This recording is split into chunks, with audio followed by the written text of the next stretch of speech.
So we get some people on here. What's everyone doing with the pandemic?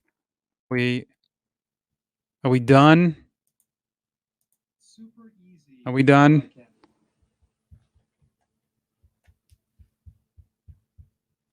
Yeah. I really don't know how this works. I think that you can get sponsorships, so you people can give me money. Subscribe. I know Kurt's got tons of money. Hey, what's up, Raymond?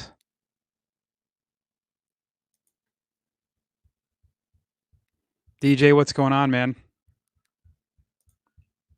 What are we all up to? Talk to me. I don't want to talk. I've talked enough over the last 25 years.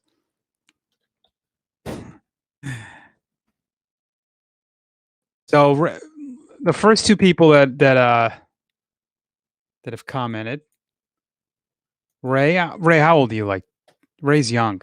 Could be Ray's dad. Ray's awesome. Worked with him in Pawtucket this summer, which was fun. We had a good time, actually.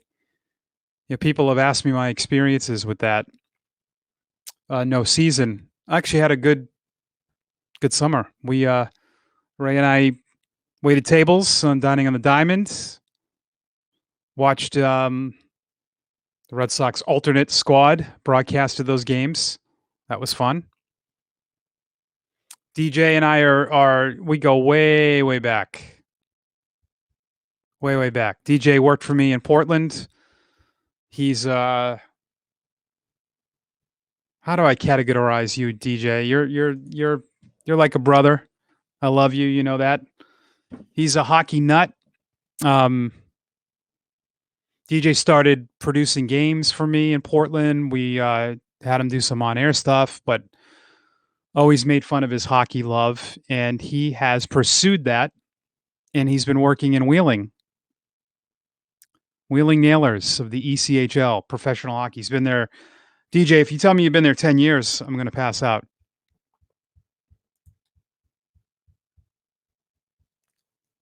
That'd be nuts. Hockey guys are broadcasters and players. They're incredible. DJ said he's getting ready for a remote 3-3 this weekend. That means 3 games, 3 straight games, 3 broadcasts. Hey Nick, how are you? What's going on?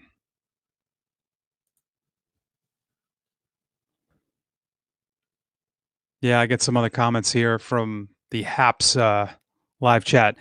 Flank Thomas, Jeremy Barfield. Checking in. All my dogs, if I can sound cool, of checking in. I'm not cool. Love you, bro. Jeremy played with the Sea Dogs in 2017? 16? What year was it? Hit bombs, but we became good friends, and we still chat, and I like that. Make sure you go to Twitch and check out Jeremy's Twitch handle. It's Flank Thomas. Watch him play some Call of Duty. Yes, I got 17 right? Okay. It's going great, man. This is like therapy. I used to do a sports show in Portland, Maine once a week. And I swear it was like therapy. You just talk. We talk about everything. I'll get into anything. I don't care. Sports. The last best era of movies and music was the 80s. We could do that. I know I'm gonna hurt some people's feelings. Give me a follow at the Radio Mike.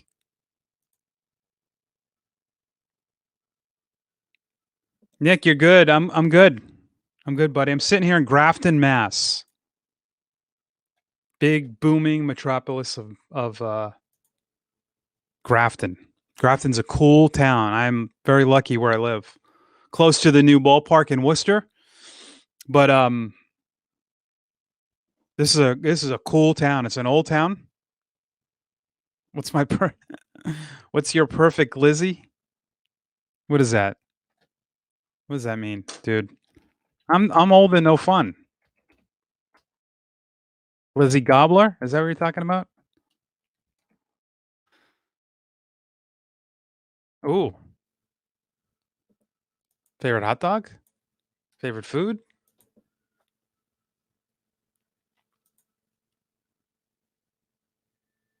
What up, Joe C? How are you, bud? Yeah, this is I'm getting some people in different I'm in a main comment section.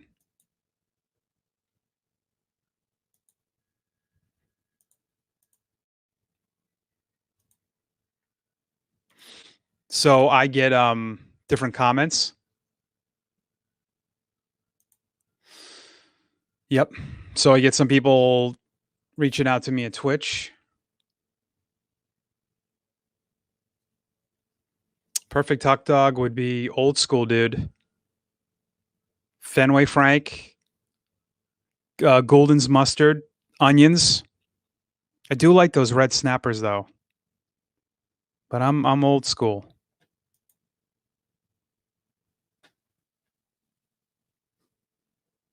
I did lose my razor, Steve. Yeah, I could shave during this. How fun would that be to watch me do that? Let's mess around with these grids.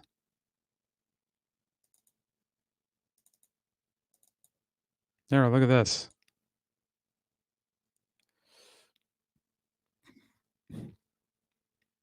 Flank, what's your favorite dog?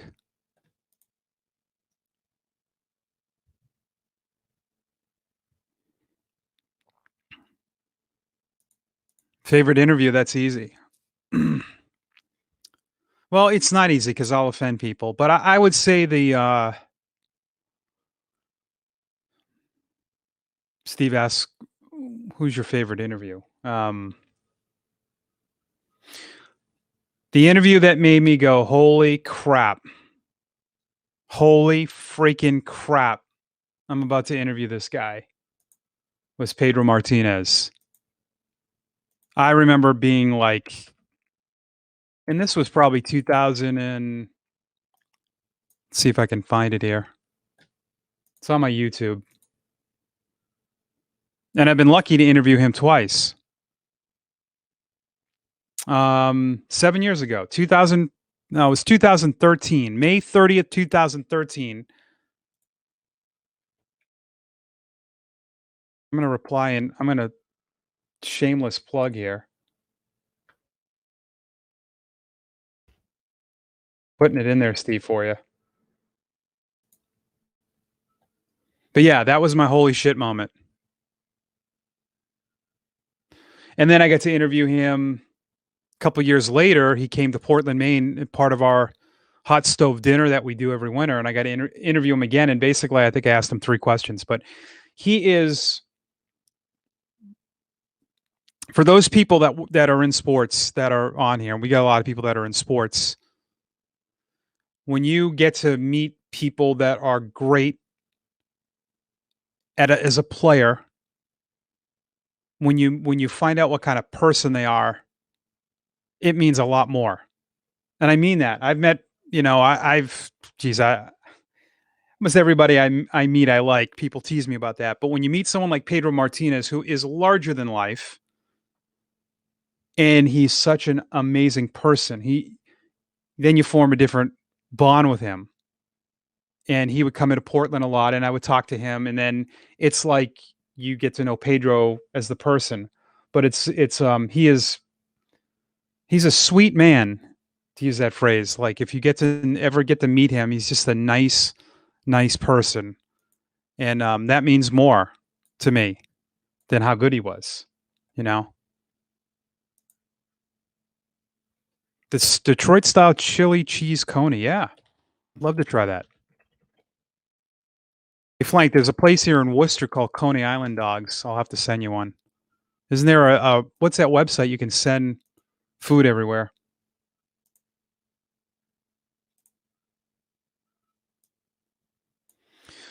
What's up, Scott? What is the talk around baseball? What is the talk around baseball about fans being back in the stands? No clue. Okay. But here's what I like. Here's my take on this. All right. The virus doesn't care. Postmates, yeah. But no, I'm getting off topic. Flank, there's another web service where you can get food like from New York City delivered to Mass. It begins with a G because I want to send you some Mike's pastry from Boston. But Scott, you're going to get me on a tangent here. You're going to get me off, but we all want things to get back to normal, and I agree with that. But we have to make sure that this virus is in check. So, I remember last year people saying, "Oh, we're not going to cancel the season. Oh, we'll have fans in by May." It didn't happen. So, my focus is more on that. I don't.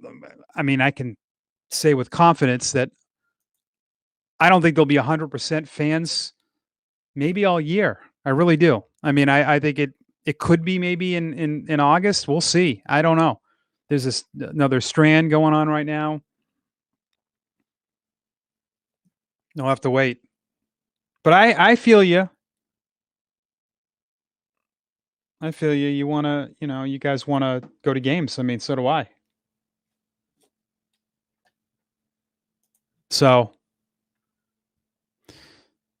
it's just, it's not a great situation.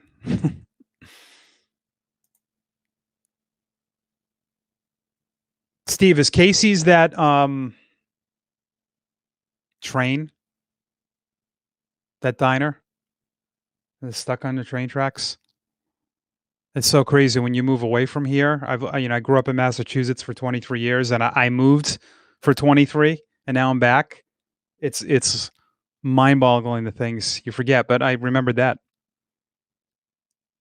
Mike, my friend, what's going on? Framingham State alum. Good to have you watching.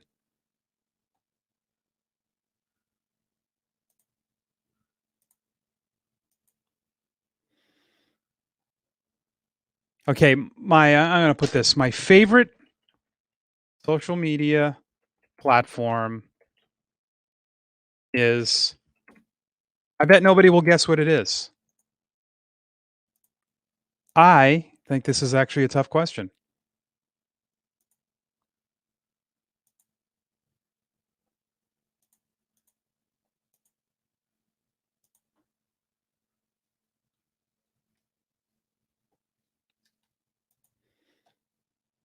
It's an easy rabbit hole to go down to.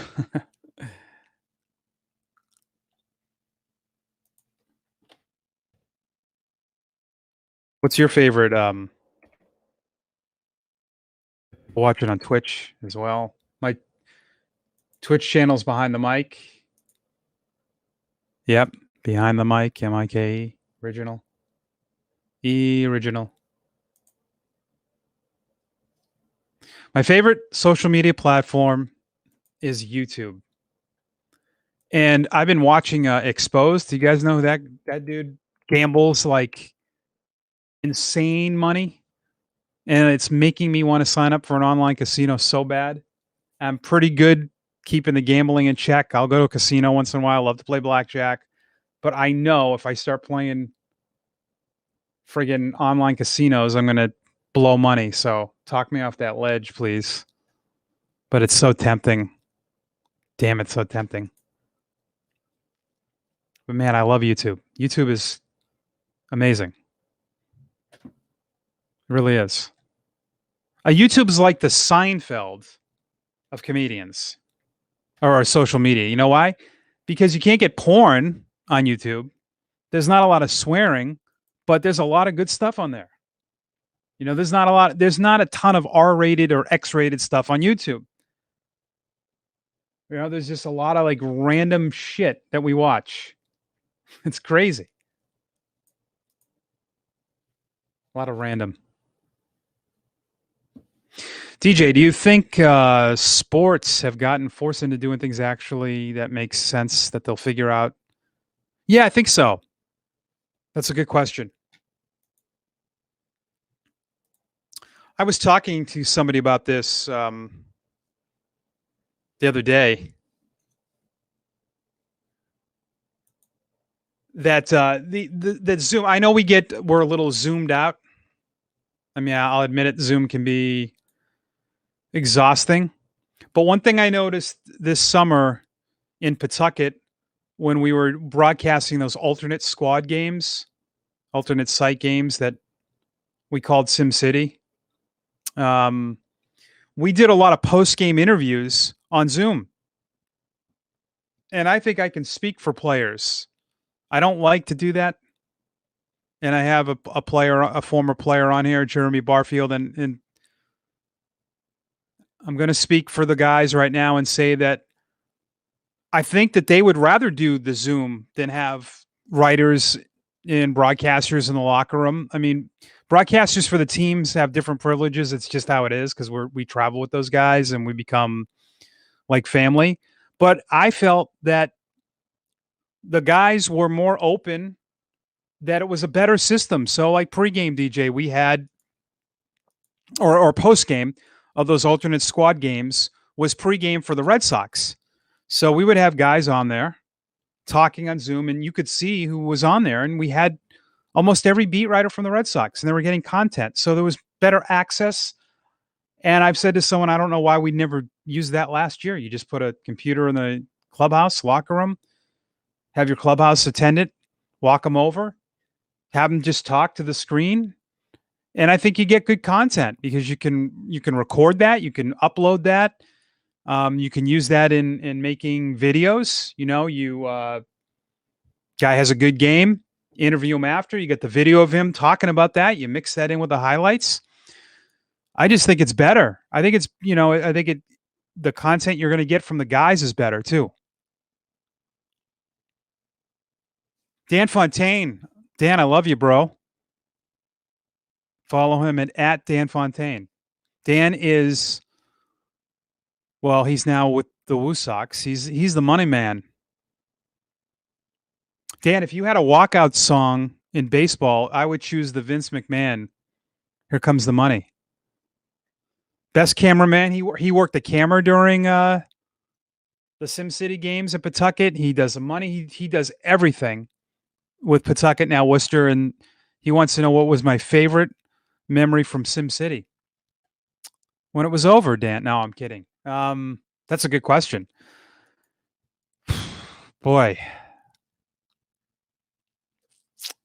I would say when Nick York debuted, he was the guy that was drafted this year by the Red Sox and was playing. I thought that was pretty cool. I thought some of the at-bats by Triston Casas, by the way, Red Sox fans, is going to be a stud. But you know what? Some of my favorite days were when you guys mic'd up the players and we got those guys wearing a body cam and you could hear that. That's pretty cool.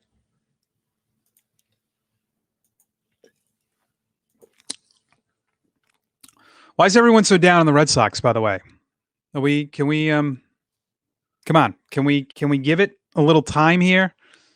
Can we are we not able to like step back from this situation and realize that Red Sox have had how many GMs since Theo Epstein, that they keep going one way and then go another way. They go all in, they back out. You can't go all in. You're seeing a lot of the most successful franchises right now in baseball are ripping it down, tanking, ripping it down. But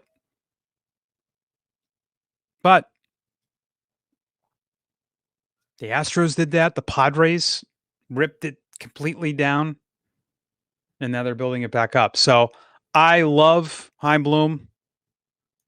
I love Tampa. I love what they've done. The Tampa competed and beat the Yankees and Red Sox. Now, they didn't always win World Series, but they did some really good things. So I'm excited. And let's just give it a little time, guys. I know it's hard. Dan Fontaine's walk-up song would be Hell's Bells. When I walk in, it's almost never good news. Yeah, being the money man. Here comes the money. Hey, Bob, you have a good question. What about if he has a bad game and is unwilling to come and participate to the Zoom video. Well, it's similar to writers going in after talking to them right away after a bad game. You know, they have to be participants to that.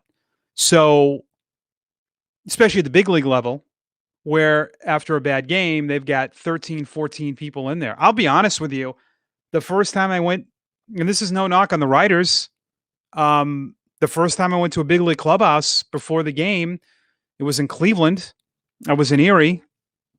There's like 25 writers like in a circle pregame, just standing around while the players are hanging out. And I felt uncomfortable being in there. I just thought, I don't know if even myself, if we need to be in there, that, I kind of believe. And as a broadcaster, I never went in the clubhouse too much before games. I kind of wanted those guys to, I go in, show my face, I'd hang out a little bit, but I don't know. I just think that now, especially at the big league level, you got 13, 14 guys in your face talking to you right after. It's more emotional. Now, hey, you just go on that computer screen and talk to everyone on Zoom. It's different. It's not as evasive. I'm telling you, it's not as in your face. And for those times in Pawtucket this year, I thought, I have over 20 something years experience doing this. I thought the guys on the Zoom calls and listen, they were having long days, and we asked them to do things, and I'm sure there were days they didn't want to, but I just thought they were better. And I think it's going to be better content for all of us. But I could be wrong, which would be the first time this hour. Good question, Bob. But you know what?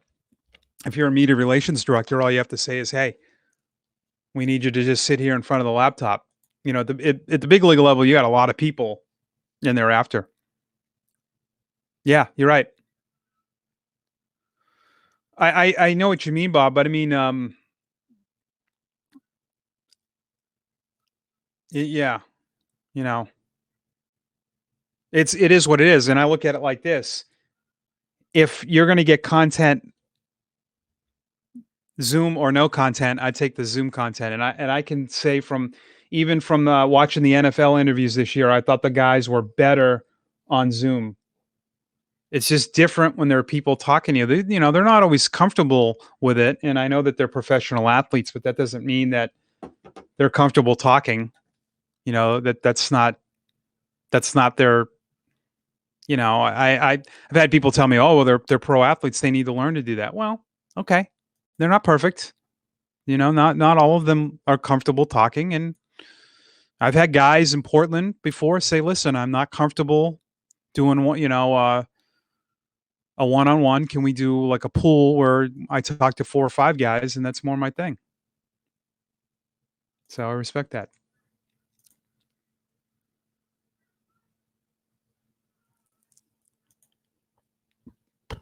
DJ has got a good thing. The world of media at the big league level is changing a ton, too.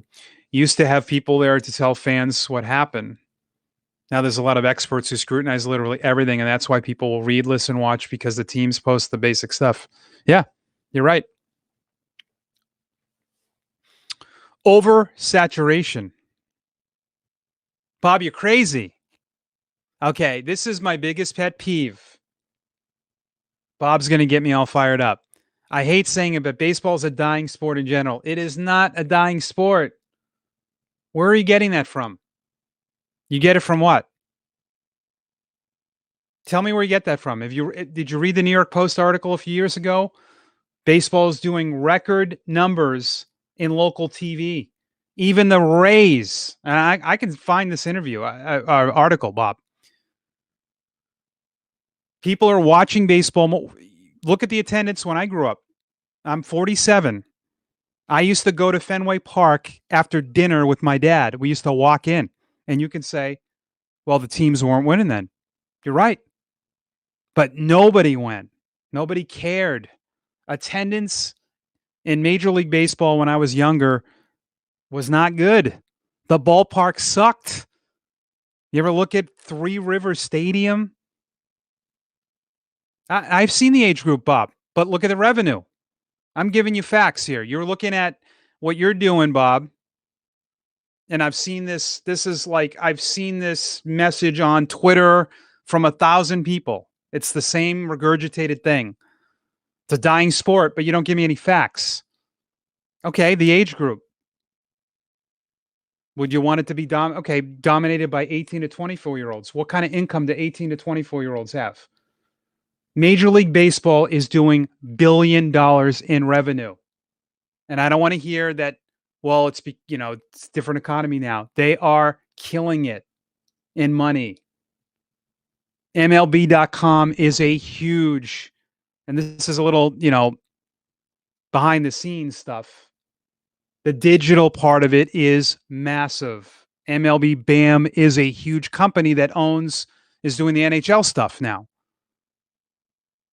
And I know I know, Bob, Tampa has no major fan base. I'm talking about their TV ratings are still the Rays in the St. Pete, Tampa area are still killing it in ratings. Google it. You can find the facts. The problem now is, and DJ's kind of alluding to this, everybody is having a voice. And I get offended a lot with this because I work in this and I've been doing this for a long time and I know a lot about it. And I understand, yeah, that maybe attendance is down or ratings are down. Why are we so obsessed with that nowadays? What is this obsession? When I grew up, we didn't worry about ratings of sports. Why are people, people tell me, oh, the ratings in the NFL are down. Well, what do you think? Is just going to keep? Major League Baseball is making a lot of money. And I've been hearing this, Bob. The reason I say this, I've been hearing this. I can even tell you the day I remember. When Ryan Sandberg signed, I think, one of the first $1 million contracts, I was told, oh, this game's going to be over. The money's getting out of control. I've been hearing this since, I think, 1984. But you should do some research and look at attendance numbers. Yankee Stadium was vacant for years. I went to a game there. I think I saw Roberto Kelly hit a home run, a game-winning home run. There was probably 15,000 fans. The Red Sox won in 86. It started to fill up. You could still get tickets, though, that year. And when they were bad the next year, nobody went. No, I know. Yep. You're right. Little League participation. I've heard this for years, too. I've heard all of this. Soccer's going to take over. I heard this 30, 40 years ago. It's not going to happen, Bob. It's not going to happen. It's not going anywhere. It's not. Trust me. Trust me on this one. Believe in me. Someone that's close to this and knows a lot about the money, the behind the scenes. Everyone tells me, oh, nobody knows who, Mike Trout. We don't know who all the star players are. We don't know who Mike Trout is. I mean, seriously, in the age of the internet, in the age of MLB.com, then get the MLB.com, package. You can DVR the games and watch them later, but baseball is not dying. I will never succumb to that, and I will not listen to people who, not you, Bob, but the sports media people who have never worked in this sport. Tell me that. I mean, where is the decline in participation in other countries? Is the Dominican Republic declining in guys playing? No. In Mexico? No. In Venezuela? No. Cuba? No. All these countries they've gotten more and more, but this is one that I will never agree with anyone on. But I like the debate. But to me, if you do a lot of research, you will see that trying to find you will see like the revenue, and I know that a few years ago they had their worst attendance in 16 years. Hey, the Super Bowl was the worst, I think, ratings since 2007. What, are we going to cancel it? I mean, it's not a TV show where you can cancel it, get new actors and all that, but There's a good Wall Street Journal article about it. And I know like that the attendance has declined a few thousand fans since '09, but boy, I mean, I remember going to games at Fenway Park. I mean, I went 40 times one year because nobody went. So, and there are teams that do well that don't win.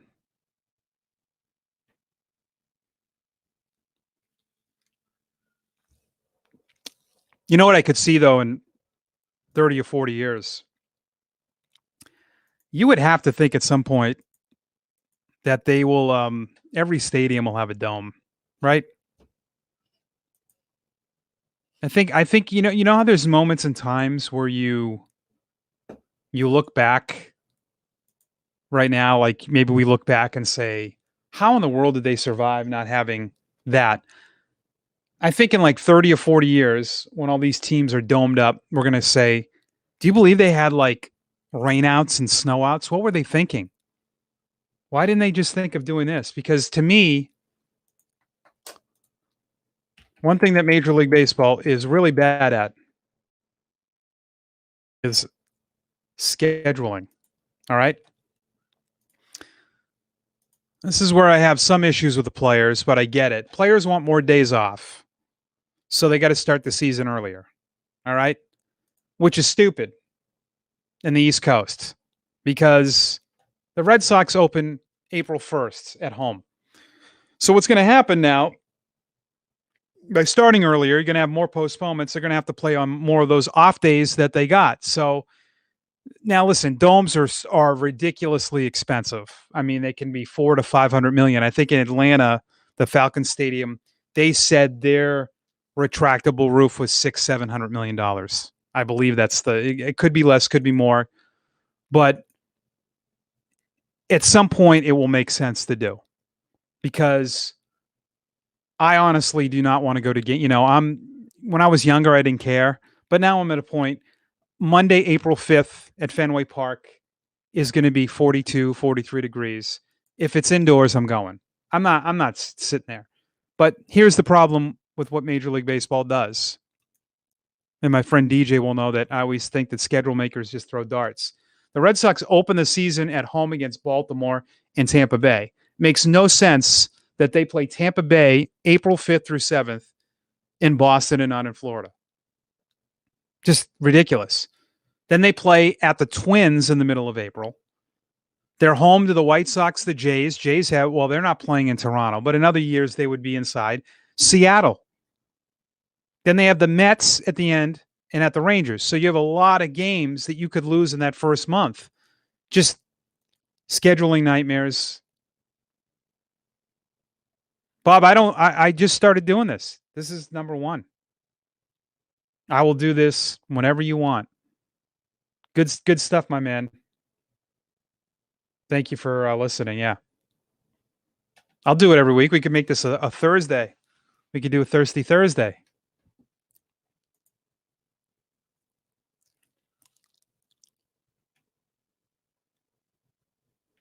Yeah, 35 minutes.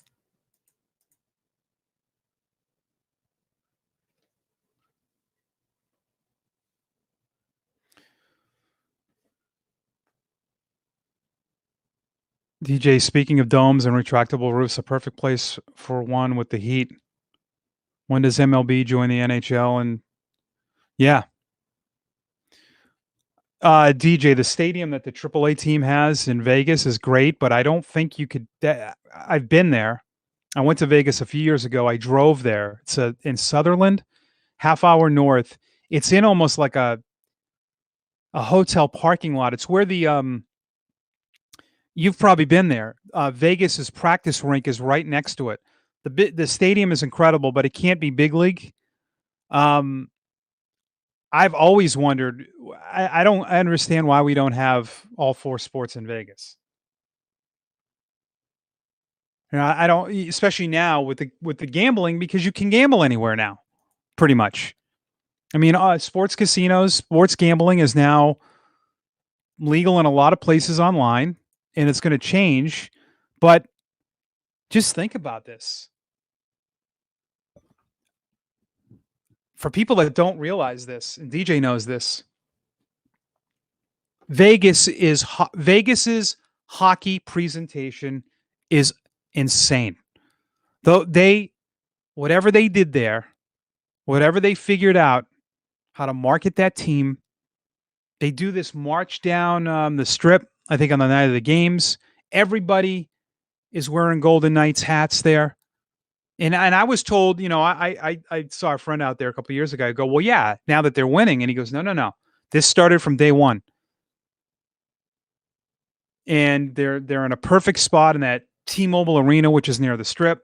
The football stadium's right behind the strip. Like, I'm thinking, for me, I like to go to Vegas in the winter, and then I get to go to a couple of games. Right? Imagine that, going to hockey games, going to football, then being able to go to baseball and an NBA. Unless Vegas doesn't want all four. But I don't think the more the merrier. The more people that are in that city, that's a stance to look at it. Well, if you have more things going on off the strip, people aren't going to gamble. Bull crap. They're not. Bullshit. We all know that's bull. You kidding me? That just entices it more.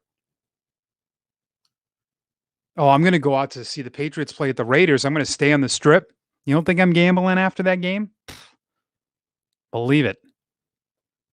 Blackjacks and buffets. Counting cards. Getting screwed at the blackjack table. I love, but I just think I think Vegas is great. I never thought Vegas was bad. I think Vegas is fun as an adult. There's a lot of crap to do there. There's a lot of stuff you can get in trouble with, but hey, it's fun. Dave Howard, former Kansas City Royal. Dave, I'll make you feel old. I remember watching you play. Thanks for checking in. Favorite Sox affiliate rated? Wow. I'm blushing. Dave's great. Dave worked for the Red Sox, would come around a lot when we were in Portland, and nice to see you on here. Dave's a Vegas guy. Dave's a golf guy. Dave is an amazing golfer, right?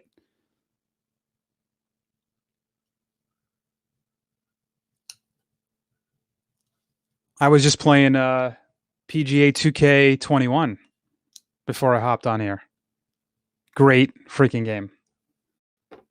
Love golf. I played golf, Dave. Speaking of golf, with no baseball in 2020, I played golf 40 times, and it was amazing. And I like to play golf really early, like 6 a.m. in the summer, when it's, and it's going to be 90, 95 degrees out. It's the best. Yeah.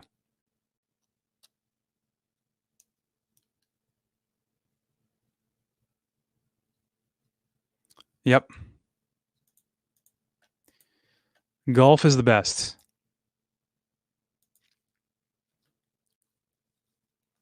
Thanks for saying hi, Dave. Glad you're doing well, too. Miss the Portland days already. It's weird. Part of your life for 15 years and got to meet so many great people. So I was just telling someone this today. I was talking with Corey Geiger, who is going to be on my podcast. You get into sports, you get into something you love, but the best reward for me is the people that you meet. And I've got relationships that are going to last forever. And, the radio is a radio. But the other part means a lot more to me. I've met some of the best people, some of the best friends I'm ever going to have through sports. So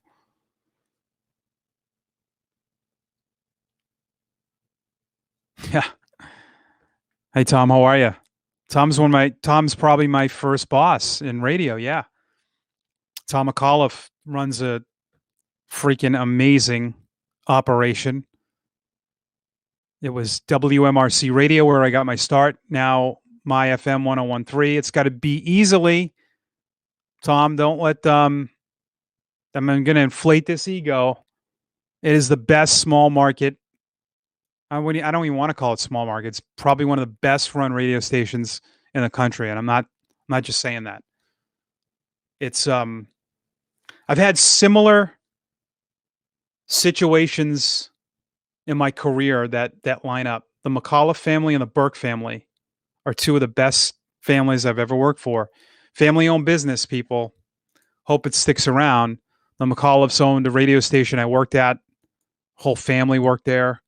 They gave me my start, and they're incredible. It's and then the Burke family, who own the Sea Dogs, same thing. But quick story about how I got into radio was I did it in college. I did it at Dean, and then when I left Dean, I went to Framingham State reluctantly. I didn't want to go to school anymore, but Dad said, "Listen, you need to," and he was right. I mean, when you're young, you're stupid, and it's good to be stupid when you're young. It really is. You need to. You need to be dumb. You need to do those dumb things. That's why I don't like when, I'm 47. I don't like when people my age get on younger people because I made the same stupid mistakes, said the same dumb things, thought I was hot shit, thought I didn't need discipline or didn't need to go to school anymore. And I did. And part of my curriculum at Framingham State was to do an internship. I was a TV production major. My advisor said, well, you should do something in Boston at a TV station. I said, well, I don't want to be in TV. I want to be in radio. And I want to do an internship at this radio station in Milford, Mass. And they're like, okay, if that's what you want to do. And they signed off on it. But here's how here's how I picked WMRC in Milford. They were the only radio station, I think, in probably, if you went around the country and counted up how many radio stations were broadcasting Legion baseball, and they were doing it at a high level. They had a guy that traveled. They had a direct feed from the press box at Pheno Field in Milford. This was a big setup. The broadcast sounded amazing. They used what was called a Marty, which is an old school radio term where they hooked up a mixer to an antenna, basically, and it sent the signal to the radio station way before its time. The engineer there was a genius. The way we had this little briefcase with a cell phone that we would call on road games. And I knew they were doing games. So I said, I want to intern there and hopefully they'll let me help out with the broadcast. So I just called and asked if I could intern there. Bill Robert brought me in, interviewed me. They never had an intern. And then I think Bill left and Rick Michaels came in and they didn't, I don't think they really knew what to do with me. They figured it out. They let me intern. They let me be part of the broadcast team. So in 1995, I was working with Dick Engemy. Dick let me do 2 innings of play-by-play for Legion Baseball. And it was probably one of the best times of my life. I was absolutely on cloud nine. I was bartending. I was making good money. Bartending. I was doing these games. I was going to school. I had a great circle of friends. It was just, I was young, I'm in my 20s. I was going out. It was really, really freaking cool. And I just made the best of that opportunity, and I feel fortunate that I think I was the first intern they had in that capacity. And I did that for 2 years. I made a tape out of that. And Bob McElligott, who is still my best friend to this day, in 1997, on a night I came home from working at MRC, my parents were like, hey, you got an email from this guy from a baseball team offering you a job. Went down, became his intern in 1997. Was the number 2 guy. He left right after that. I became the lead guy, and that was it. But it all started there at MRC, and they gave me this career. It would be nothing. And I think back now, being so older, how much they trusted me. Like I was obviously raw. I was not a professional broadcaster. I was young, but they believed in me, and it means the world to me, and I would do anything for them. I would it's emotional for me in a very positive way, and I feel this, just amazing people. So Google my FM 1013. It's and it's what everybody says. It starts at the top. Any business, I've learned that. It starts right at the top. It's why the Jets will never be good.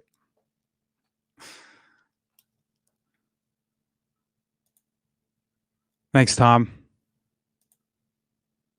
I got to come by and see you guys too. I mean, geez, I've been living here for how long? Almost a year, and I haven't been in there, but I mean, COVID and all that. Dave wants to know is my favorite manager. All of everyone. Everyone was my favorite. You forgot Arnie. Arnie and I are boys.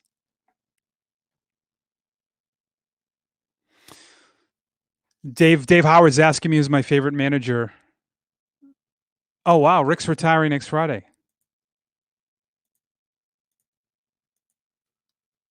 Wow. Oh man, that's makes me feel old. What a pioneer. What an amazing Rick is I'm jumping all over the place here. Rick is the first program directors I worked for. I'll take over for him, okay? Tom, I just put that in the chat.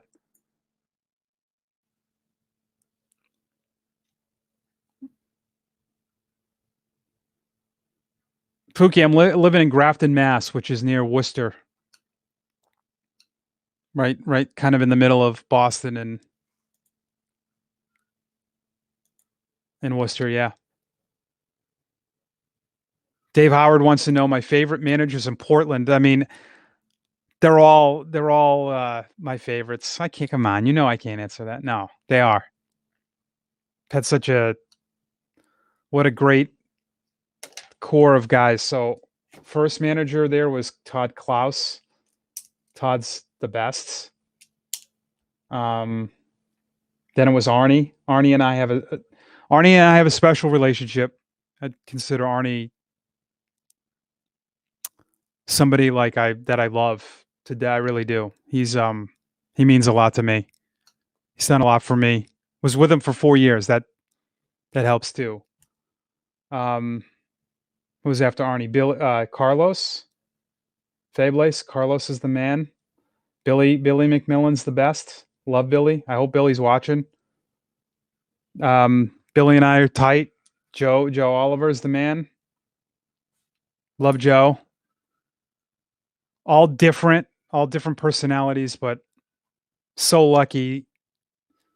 The coaches I was with, in Portland are just awesome.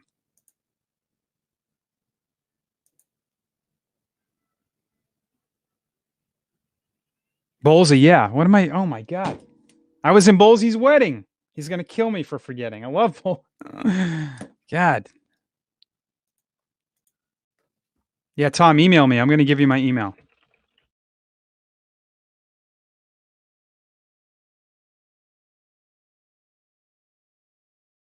Love to go to that.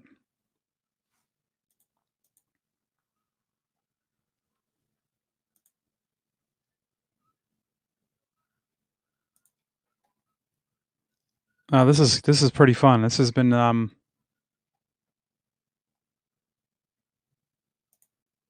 bringing up more comments. TJ, how did I forget Bowlesy? What the hell is wrong with me? I'm drinking ginger ale too.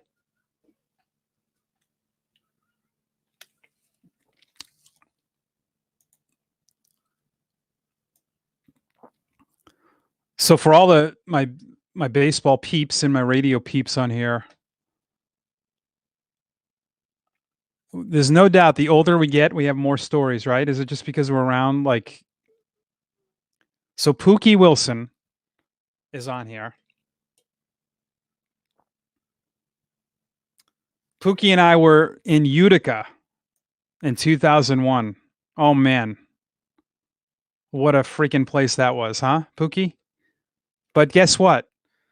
Pookie played for the Sea Dogs which I hadn't worked for the city. This was in 01. This was before. So I knew about Portland a lot through Pookie. And Kevin Bowles was the manager in 01. That's why I should have remembered. I've known Kevin Bowles the longest out of all those managers. So Kevin and I, yeah, we were together. I mean, 20 years ago. It was me, Bowlesy, and Sizemore, right? Was the pitching coach who I saw. He came to Portland a few years ago. Now, I will tell you guys this now. I wouldn't have got through that season without Pookie and Bowlesy, because we hung out a lot. I remember that clubhouse actually was pretty cool. And we watched, I don't know if you remember this, Pookie, I have the weirdest memory on the planet. We watched Mike Messina almost no-hit the Red Sox on Sunday night in that clubhouse after a game. But how I ended up in Utica was a really weird story. I worked 4 years in Potomac. I went to Syracuse in 01 to work with my best friend, Bob McGilligan. Bob, the guy that hired me. Bob was working in Syracuse doing hockey. And he said, listen, I can get you a job in Utica doing radio sales. And then on the side, the station in Syracuse is the same ownership. You can be my number 2 guy for AAA. And I'm like, holy crap. I'm doing this.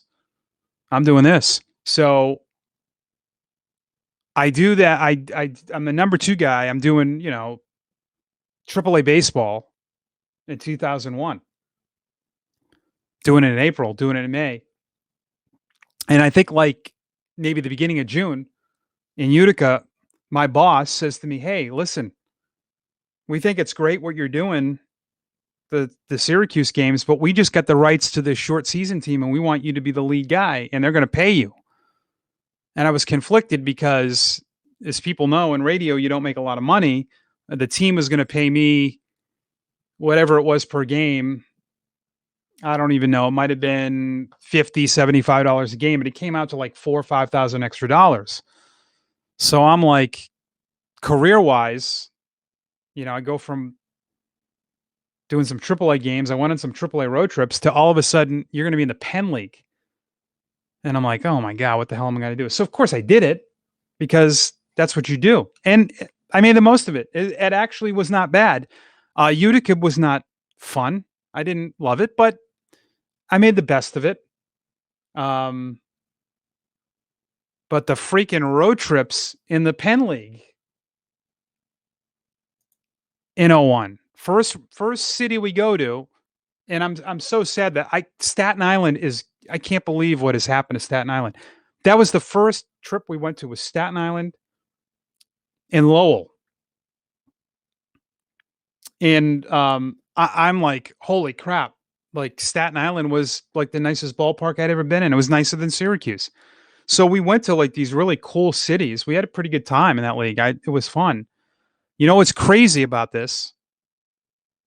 We had a game in Lowell. I don't know if Pookie remembers this. My parents came to see. It was on a Sunday. We were in a rain delay for about 4 hours on a Sunday. And my parents were in the booth the whole time. They remember this. And the manager of the Lowell Spinners was Arnie Baylor, who I didn't even know.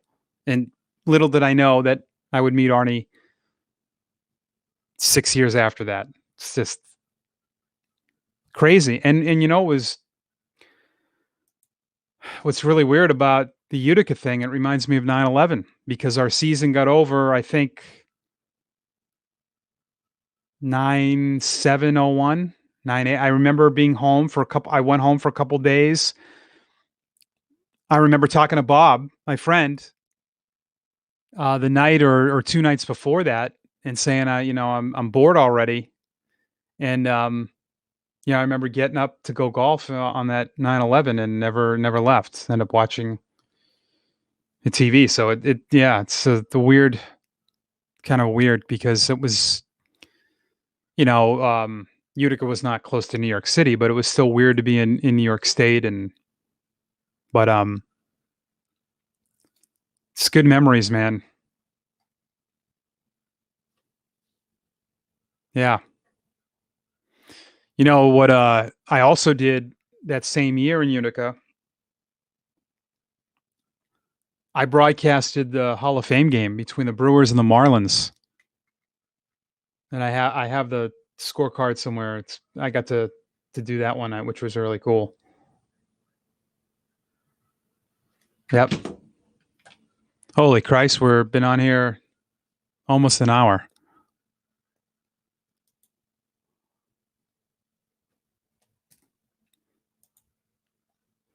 Okay, I had some people like I have this streaming on a bunch of different social media sites, so I get different questions.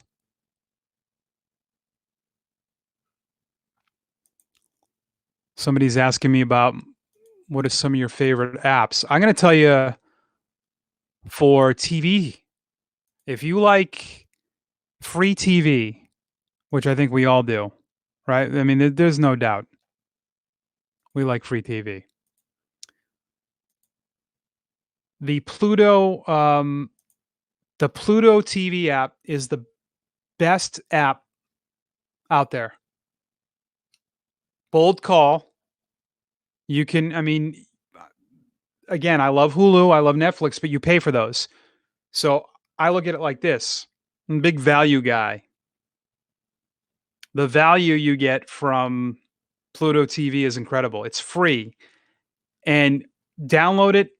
They've got like, I have it on right now. They have a Love Boat channel where Love Boat runs 24/7. They have a, like, you can go all those 80s classic shows if you like. They have a Family Ties channel, a Mork and Mindy channel, a Happy Days channel. They got a 90210 channel. They got all like channels that are just themed. But then they have all these movie channels, 80s movies, 70s movies, horror movies, cult. I'm telling you, for a free app, it's freaking incredible. Yep. And I'm a big YouTube guy. Big daily fantasy guy too. Like I play on Super Draft, DraftKings, FanDuel, Yahoo, you name it. I love a little juice. I love the gambling. Yeah. Big fan of it.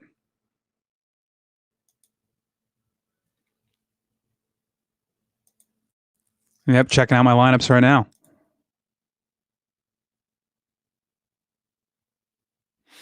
Yep.